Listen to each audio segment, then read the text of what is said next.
বান্দা যখন সূরা ফাতিহা তেলাওয়াত করে প্রত্যেক আয়াতে আয়াতে বান্দার সাথে আমার মাওলা কথা কয়।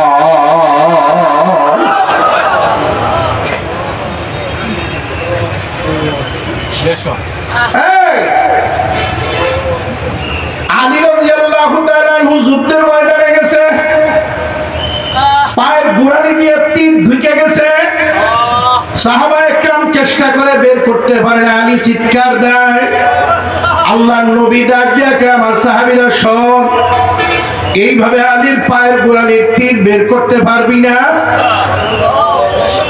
আলী যখন নামাজে দাঁড়ায় তখন ওর পায়ের গোড়ালির তীরটারে টান দিয়ে খুলিয়া ফেলাবি, কিচ্ছু হবে না।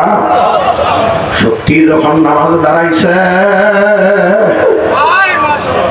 তীর দুইজনে ধরে গোশত চামড়া সব সিরিয়া ফারিয়া তীর বের করিয়া নামাজ শেষ করার পরে দেখে যায় নামাজ রক্তে লাল। জিজ্ঞাসা করে পায়ের গোড়ালির তীর গেল কই? হুজুর আপনি যখন নামাজে দাঁড়াইছেন বের করিয়া আপনি কি কিছুই টের পান নাই? আমি যখন নামাজ দাঁড়াইতাম আমি দুনিয়াতে থাকি না। বলবেন যে হুজুর আল্লাহর নবী জানলো কিভাবে? আল্লাহর নবী একদিন তাহাজ্জুদের নামাজ পড়ার জন্য হুজরা থেকে বের হয়ে দেখে আলী তাহাজ্জুদের নামাজ পড়ে। আল্লাহর নবী পিছনে মুসল্লি সাজ্জা মুক্তাদি হইয়া তাহাজ্জুদের নামাজ শুরু করিয়া দিয়েছে। আলী রাদিয়াল্লাহু তাআলা আনহু তেলাওয়াত করতেছে, তেলাওয়াত শেষ করে আবার তেলাওয়াত শুরু করে, রুকু নাই সিজদা নাই। ঘন্টার পর ঘন্টা পার হইয়া যায়,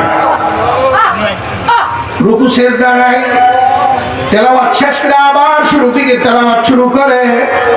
ফজরের আযানের আখ্যান দিয়া কোন রকম রুকু আর সিজদা দিয়া সালাম করে নামাজ শেষ করে দেখে আল্লাহর নবী সরকারে দু আলম পিছনে বাবা দেখে আল্লাহর নবীর চেহারাটা রাগে গুসায় লাল টকটকা হয়ে রয়েছে।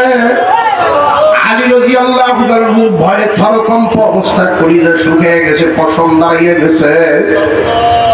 আল্লাহর নবী একটু ধমকে সরে ডাক দিয়ে কয়, কিরে আলী, আমার জীবদ্দশাতেই নামাজের পরিবর্তন ঘটাইয়া ফেলাইলি। এরকম নামাজ তো আমি করে শিখাই নাই। আলী রাদিয়াল্লাহু তাআলা ভয়ের চোটে চোখ দিয়ে পানি বের হয়ে গেছে। কোন জবাব দেয় না। ডাক দিয়ে কয়, কিরে আলী, খবর কি? কোনো জবাব নাই। আলী রাদিয়াল্লাহু তাআলা ভয়ে একেবারে জড়সড় হইয়া গেছে, ছোট হইয়া গেছে। সঙ্গে সঙ্গে জিবরাইল এসে আল্লাহর নবীরে সালাম দিছে। সালাম দিয়া কয়, ইয়া নবী আল্লাহ, আল্লাহ আমার ইমার্জেন্সি সংবাদ দিয়া পাঠাইছে। কয় কি সংবাদ? আপনার সামনে যে ছেলেটা বসা আছে আল্লাহ পাক এই ছেলেটারে ধমক দিতে নিষেধ করছে।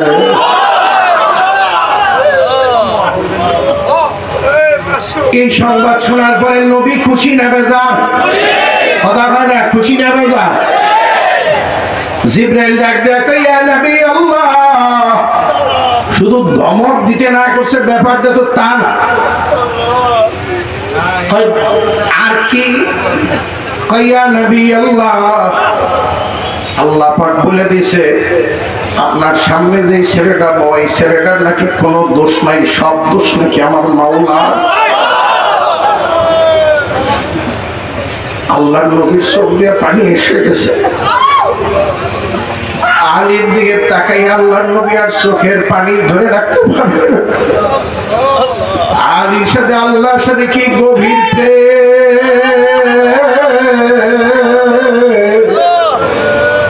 আলী রাদিয়াল্লাহু তাআলা ডাক দিয়ে কাছে আইনা আদর করে আর ডাক দিয়ে কয়, আলী নামাজের মধ্যে কি ঘটছে খুলিয়া বল। আলী রাদিয়াল্লাহু তাআলা কান্দে আর ডাক দিয়ে কয়, ইয়া নবী আল্লাহ, আমি তেলাওয়াতটা শেষ করে রুকুতে যাওয়ার প্রস্তুতি নেই। আল্লাহ আমারে ডাক দিয়ে কয়, আলী, তোর তেলাওয়াতটা আমি বড় মনোযোগ দিয়ে শুনতেছি, আমার কাছে বড় মজা লাগে। লাগে আমার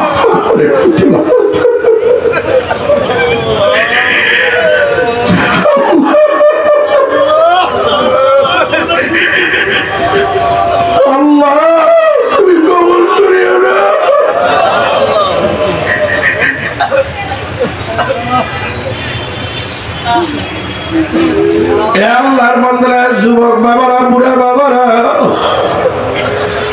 এই লাইনে না আসলে এই ওয়াজ তুমি বুঝবা না। এই রাস্তায় হাঁটো, মহাব্বতের রাস্তায় হাঁটো, তাহলে বুঝবা মাওলার মহাব্বতের কত জ্বালা, মাওলার প্রেমের কত জ্বালা।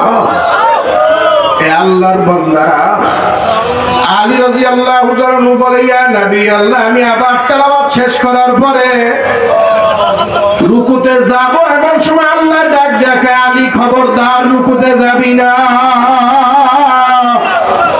আবার তেলাওয়াত কর, তোর তেলাওয়াত বড় মজা লাগতে আছে। এ যুবকের দলে, এ বুড়া বাবারা, শিক্ষিত বাবারা, ধনী বাবারা, আমার আর তোমার কি হালত একদিনও হচ্ছে?